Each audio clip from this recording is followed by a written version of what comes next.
بسم اللہ الرحمن الرحیم۔ محترم ناظرین، السلام علیکم۔ حضرت آدم علیہ السلام کی پیدائش اور شیطان کا سجدے سے انکار ایک ایسا واقعہ ہے جو قرآن پاک میں تفصیل سے بیان کیا گیا ہے۔ یہ واقعہ انسانی تخلیق کی ابتدا اور شیطان کی سرکشی کے حوالے سے اہم درس فراہم کرتا ہے۔ اللہ تعالیٰ نے حضرت آدم علیہ السلام کو مٹی سے پیدا کیا۔ قرآن مجید میں مختلف مقامات پر اس تخلیق کا ذکر کیا گیا۔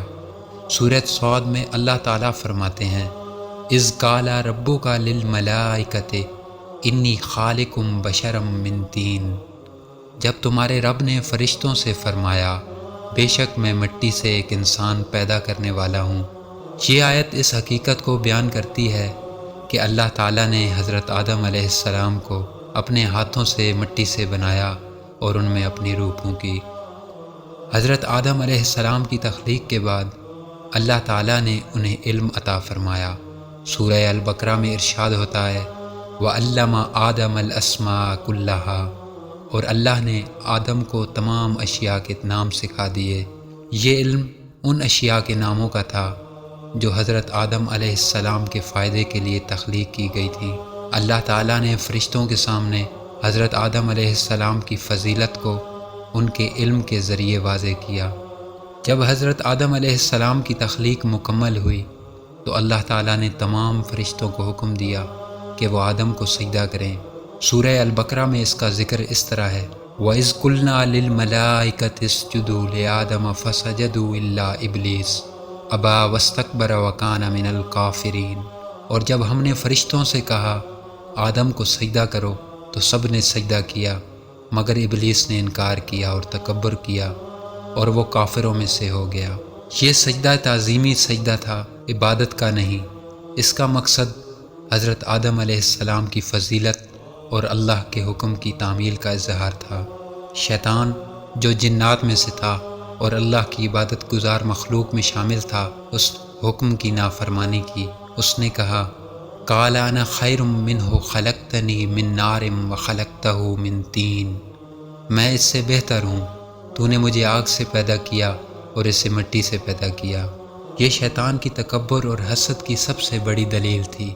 اس نے اللہ کے حکم کو اپنی رائے پر مقدم نہ کیا اور اللہ کی نافرمانی کی۔ شیطان کی نافرمانی کے نتیجے میں اللہ تعالیٰ نے اسے اپنی بارگاہ سے نکال دیا۔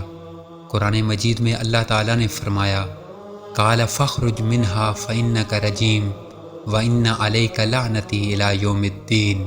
فرمایا پس نکل جا یہاں سے، بے شک تو مردود ہے اور بے شک تجھ پر قیامت کے دن تک میری لعنت رہے گی۔ یہ سزا شیطان کے غرور اور تکبر کا نتیجہ تھی۔ شیطان نے اللہ تعالیٰ سے قیامت تک کی مہلت مانگی تاکہ وہ انسانوں کو گمراہ کر سکے۔ اللہ تعالیٰ نے اسے یہ مہلت دے دی، مگر ساتھ ہی یہ بھی فرمایا کہ میرے مخلص بندوں پر تیرا کوئی زور نہیں چلے گا۔ قال انک من المنظرین الی یوم الوقت المعلوم۔ فرمایا بے شک تو مہلت یافتہ ہے وقت مقررہ کے دن تک۔ شیطان نے عہد کیا کہ وہ انسانوں کو صراط مستقیم سے ہٹانے کی ہر ممکن کوشش کرے گا۔ شیطان نے اللہ تعالیٰ سے کہا، قال فبما اغویتنی لاقعدن لہم صراطک المستقیم۔ اس نے کہا چونکہ تو نے مجھے گمراہ کیا، میں تیرے سیدھے راستے پر ان کے لیے ضرور بیٹھوں گا۔ یہ انسان کے لیے ایک بڑا امتحان ہے۔ شیطان کا کام ہے انسان کو بہکانا، جبکہ انسان کا فرض ہے کہ وہ اللہ کے احکامات کی پیروی کرے اور شیطان کے وسوسوں سے بچے۔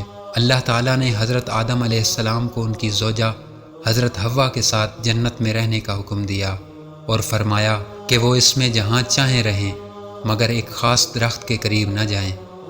وَقُلْنَا يَا آدَمُ اسْكُنْ أَنْتَ وَزَوْجُكَ الْجَنَّةَ وَكُلَا مِنْهَا رَغَدًا حَيْثُ شِئْتُمَا وَلَا تَقْرَبَا هَٰذِهِ الشَّجَرَةَ فَتَكُونَا مِنَ الظَّالِمِينَ۔ اور ہم نے کہا اے آدم، تم اور تمہاری بیوی جنت میں رہو اور جہاں سے چاہو کھاؤ مگر اس درخت کے قریب نہ جاؤ ورنہ ظالموں میں سے ہو جاؤ گے۔ شیطان نے اپنے وعدے کے مطابق حضرت آدم اور حضرت حوا کو گمراہ کرنے کی کوشش کی۔ اس نے انہیں وسوسہ دیا کہ وہ درخت کا پھل کھا لیں تاکہ انہیں ہمیشہ کی زندگی اور لازوال سلطنت حاصل ہو۔ فوسوس لہم الشیطان، پس شیطان نے ان دونوں کو وسوسہ دیا، نتیجتاً حضرت آدم علیہ السلام اور حضرت حوا نے اس درخت کا پھل کھا لیا اور اللہ کے حکم کی خلاف ورزی کی۔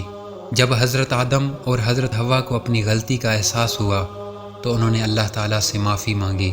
قرآن پاک میں ان کی دعا کا ذکر اس طرح ہے: ربنا ظلمنا انفسنا وان لم تغفر لنا وترحمنا لنکونن من الخاسرین۔ اے ہمارے رب، ہم نے اپنی جانوں پر ظلم کیا، اور اگر تو نے ہمیں معاف نہ کیا اور ہم پر رحم نہ کیا تو ہم نقصان اٹھانے والوں میں سے ہو جائیں گے۔ اللہ تعالیٰ نے ان کی توبہ قبول کی اور انہیں زمین پر اتار دیا۔ شیطان کا سجدے سے انکار ہمیں تکبر، حسد اور نافرمانی کے نقصانات سکھاتا ہے۔ اس کے برعکس حضرت آدم علیہ السلام کی توبہ ہمیں یہ سبق دیتی ہے کہ غلطی کے بعد معافی مانگنا انسان کی فطرت ہے اور اللہ تعالیٰ بخشنے والا ہے۔ حضرت آدم علیہ السلام اور شیطان کا واقعہ انسانیت کی ابتدا اور شیطان کی دائمی دشمنی کی وضاحت کرتا ہے۔ یہ واقعہ ہمیں زندگی کے مقصد، اطاعت الہی اور توبہ کی اہمیت کو سمجھنے میں مدد دیتا ہے۔ اللہ تعالیٰ ہمیں شیطان کے وسوسوں سے بچنے اور اپنے دین پر قائم رہنے کی توفیق عطا فرمائے۔ آمین۔